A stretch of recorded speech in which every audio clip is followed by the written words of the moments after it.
I wanted to hitch up on West Virginia, of course, in the Mm-hmm. Big 12.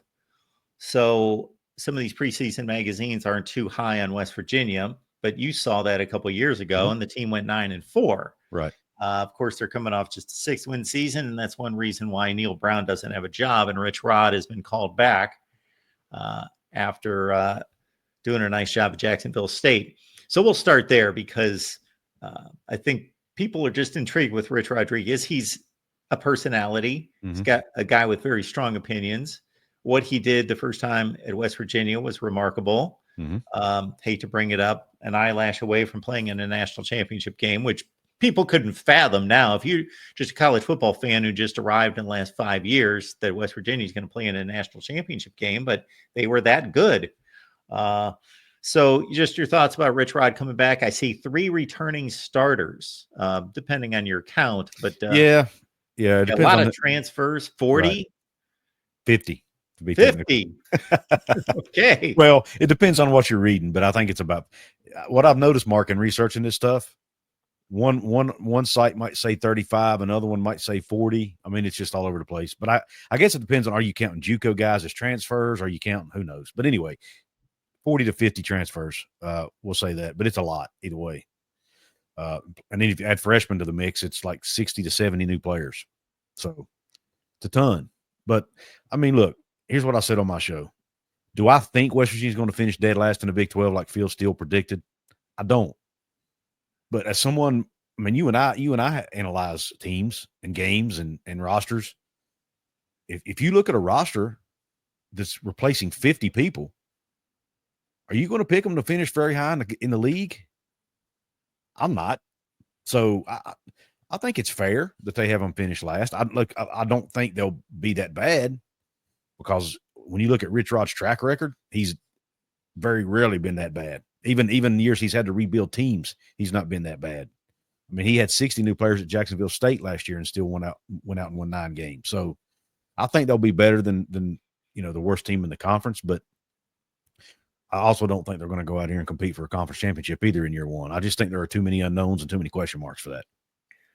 Unless some of these programs at the top distinguish themselves and kind of break from the pack even more, this conference, for as balanced as it is right now, there's a possibility that it becomes even more balanced because the underbelly of this conference, the Cincinnati's and Houston's, they may not be ready to compete right now, but as they continue to integrate and build depth and build up their programs, they should be legitimate power conference teams and programs here in the next year or two. Mm-hmm.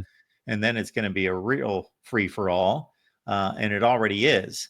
Right. So let's stay with West Virginia before I get your take on the Big 12. Yep. Nico Marchiol is going to be the starting quarterback, or with the Texas A&M transfer, Jalen Henderson, is he going to push him a little bit? I think he'll push him. It's a true competition. I mean, when you look at Rich Rod has said from day one, it's a true competition. He actually, if you look at quoting this year's Phil Steele, he actually told Phil Steele that he thinks it's the deepest quarterback room he's ever had. So take it for what it's worth. But I mean, you got somebody who can run the football really well, like Jalen Henderson. You've got somebody who's a decent runner but can also throw it, like Nico. I think it's going to come down to the wire. And heck, we might even see both guys play some snaps in the first couple of weeks of the season until they really figure out. Hopefully they have a starter picked out by week 3 when the team up north comes down to Morgantown. But I think it's anybody's ball game at this point between those two guys. Jamori Henderson or Robinson out of Texas San Antonio, probably the highlight on defense, is an incoming transfer from Texas San Antonio. 10.5 sacks. So what's your gut feeling when you put together what the downside of all the transfers, but Rich Rod probably upgrading, just by sheer will and presence, maybe getting a little bit more out of these guys. Nico's been around a while now, and Jalen Henderson showed some flashes at Texas A&M. So at least you got a serviceable backup, maybe to a greater degree than you've had in the past. Correct. Don't know what the schedule looks like exactly, but a Big 12 schedule is kind of tough to grade compared to the other conferences. Yeah. Well, I mean, Neil Brown got fired for a reason, Mark. I mean, the talent at West Virginia has not really been up to the standard that it needed to be in a lot of cases, in some positions primarily. Offensive line was good. Running backs were good. Everything else you could question probably, right? But the one thing Rich Rodriguez is you're never going to have to question with him is, are his guys ready to play, which sometimes was questioned under Neil Brown, because his coaching style is just not going to allow it. Because if you're not, you won't play. I mean, it's that simple. And when you look at as far as talent level goes, I mean, again, if the talent level was there, they probably wouldn't have, he wouldn't have got fired. And I mean, you look at some of the guys he brought in. I mean, you mentioned Jamoy Robinson. He was Defensive Player of the Year at UTSA a year ago. Could have potentially went into the draft and gotten drafted. He was that good. Michael Coach Jr. is a defensive back out of Nevada that was a first team all conference player. He could be a next level guy. There are a lot of guys that he has brought in. You may not know their names yet because they were playing at the G5 level for most of their career, but they're still really good players. And then he brought over a few guys from Jacksonville State that are good, that are going to know how his system runs, know what he expects. I think that'll be useful. We saw what Kurt Cignetti did a year ago with some guys he brought from James Madison.